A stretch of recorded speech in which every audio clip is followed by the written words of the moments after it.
देश में बीजेपी शासित हर राज्य में अब बीजेपी के खिलाफ जनता और विरोधी पार्टियों की आवाज बुलंद होना शुरू हो गई है। हर राज्य में बीजेपी के खिलाफ लोगों की नाराजगी अब खुलकर सामने आने लगी है, जिससे चुनावी राज्यों में भी बीजेपी की छवि पर खासा असर पड़ सकता है। इसी बीच अब बीजेपी शासित त्रिपुरा में पार्टी के ऊपर गंभीर आरोप लगा है। आखिर क्या है मामला, देखिए ये रिपोर्ट।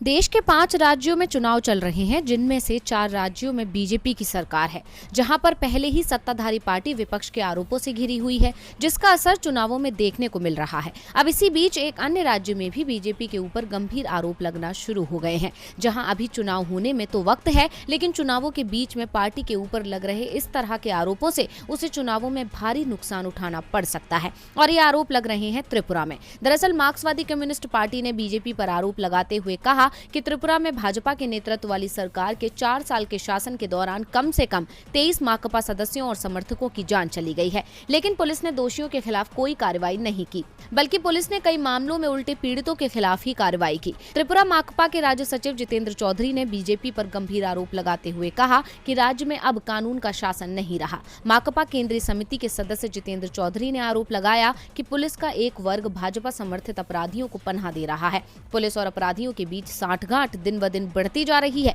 जिससे त्रिपुरा में पूरी तरह अराजकता फैल गई है। वहीं दूसरी तरफ त्रिपुरा में बीजेपी की स्थिति कमजोर होती नजर आ रही है। अभी कुछ दिन पहले ही त्रिपुरा के पूर्व मंत्री सुदीप रॉय बर्मन और आशीष कुमार साहा कांग्रेस में शामिल हो गए थे। साथ ही उन्होंने दावा किया था कि कई और लोग भी बीजेपी छोड़ने का मन बना चुके हैं। ऐसे में पार्टी अंतर्कलह से भी जूझ रही है। वहीं इस तरह के आरोपों के बाद बीजेपी के लिए मुश्किलें बढ़ना तय है। 5 राज्यों के विधानसभा चुनावों में बीजेपी को बहुत कुछ दांव पर लगा है, क्योंकि जिन राज्यों में चुनाव चल रहे हैं उनमें से 4 में बीजेपी की सरकार है। बीजेपी पहले से ही महंगाई, बेरोजगारी जैसे मुद्दे पर फंसी हुई है, इसीलिए पार्टी ने अपने बड़बोले नेताओं की जुबान पर चुनावों तक ताला लगा दिया है। लेकिन फिर भी बीजेपी से बड़ी चूक हो गई, और ये चूक हुई हिमंत बिस्वा शर्मा को विधानसभा चुनाव में स्टार प्रचारक बनाकर। हिमंत ने उत्तराखंड में राहुल गांधी को लेकर जो बयान दिया, उससे बीजेपी अब बुरी तरह से फंस गई है। पार्टी नेता भी अब हिमंत के बयान से पल्ला झाड़ते दिख रहे हैं। उत्तराखंड में इस बार कांग्रेस मजबूत दिखाई दे रही है। बीजेपी के नेता भी मान रहे हैं कि इस बार उत्तराखंड में सरकार बचाना बहुत मुश्किल है। इन मुश्किलों को बीजेपी शासित असम के सीएम हिमंता बिस्वा शर्मा ने और बढ़ा दिया है। दरअसल हिमंता उत्तराखंड में बीजेपी उम्मीदवार के समर्थन में जनसभा कर रहे थे। इस दौरान उन्होंने सर्जिकल स्ट्राइक का मुद्दा उठाते हुए कांग्रेस को घेरने की कोशिश की, लेकिन कांग्रेस को घेरने के चक्कर में अब वो खुद घिर गए हैं। हिमंता के बयान को उनकी पार्टी के नेता ही सही नहीं मान रहे हैं। हिमंता ने कहा था कि जनरल विपिन रावत हमारे देश के गौरव थे। उनके नेतृत्व में भारत ने पाकिस्तान में सर्जिकल स्ट्राइक की, लेकिन राहुल गांधी बोलते हैं कि प्रूफ दो। क्या हमने कभी प्रूफ मांगा कि आप राजीव गांधी के बेटे हैं? हेमंता की अमर्यादित टिप्पणी पर कांग्रेस हमलावर हो गई है। कांग्रेस प्रवक्ता रणदीप सुरजेवाला ने कहा कि चुनावों में हार देखकर बीजेपी बौखला गई है और गाली गलौज की भाषा पर उतर आई है। सुरजेवाला ने ट्वीट किया कि हार सामने देख असम के मुख्यमंत्री मानसिक संतुलन खोकर राजनीतिक दिवालियापन की सभी हदें पार कर ली है। अब मोदी जी की निष्ठा प्राप्त करने के लिए अपनी पुरानी पार्टी को गाली देना जरूरी है। असम कांग्रेस के अध्यक्ष भूपेन बोरा ने भी हिमंता के बयान को बेशर्मी से भरा बताया। भूपेन बोरा ने ट्वीट किया, हिमंता बिस्वा ने जिस तरह की गंदी भाषा का इस्तेमाल किया है वो उनके दिमाग की गंदगी को बताता है। मैं उम्मीद करता हूं कि बीजेपी नेता हिमंता बिस्वा शर्मा से मुंह बंद कर उन्हें असम पर ध्यान केंद्रित करने के लिए कहेंगे। यूपी के चुनावी रण में मायावती के हाथी ने रफ्तार पकड़ ली है। आज मायावती दूसरे चरण का चुनाव प्रचार करने के लिए औरैया पहुंची। इस दौरान उन्होंने जमकर बीजेपी, कांग्रेस और सपा पर हमला बोला। क्या कुछ कहा मायावती ने, देखिए ये रिपोर्ट।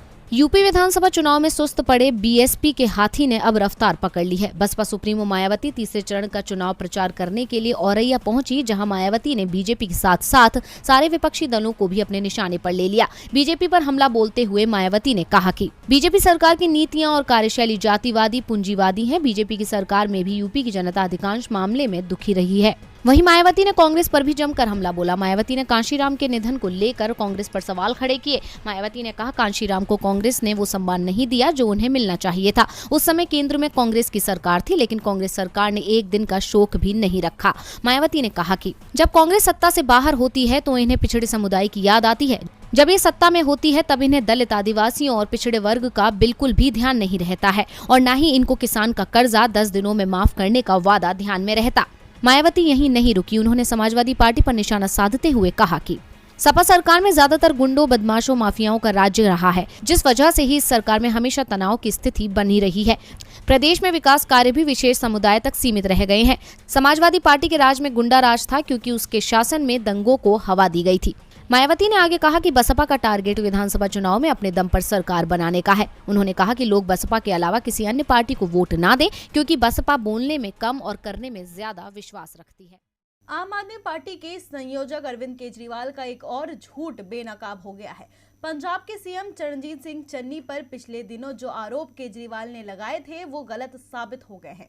अवैध रेत खनन मामले में प्रशासन ने सीएम चन्नी को क्लीन चिट दे दी है, जिसके बाद चन्नी ने केजरीवाल पर जमकर हमला बोला है। क्या कुछ कहा चन्नी ने, देखिए रिपोर्ट। पंजाब के सत्ता पाने के लिए आप संयोजक अरविंद केजरीवाल ने कांग्रेस के सीएम उम्मीदवार और पंजाब के मुख्यमंत्री चरणजीत सिंह चन्नी पर जो आरोप लगाए थे वो सारे आरोप बेबुनियाद निकले। केजरीवाल ने चन्नी पर अवैध रेत खनन को लेकर गंभीर आरोप लगाए थे। इन आरोपों को प्रशासन ने गलत करार दिया है। चरणजीत सिंह चन्नी के गाँव जिंदापुर में अवैध माइनिंग पर उठे विवाद के बाद रोपड़ जिला प्रशासन ने जाँच में सीएम चन्नी को क्लीन चिट दे दी है।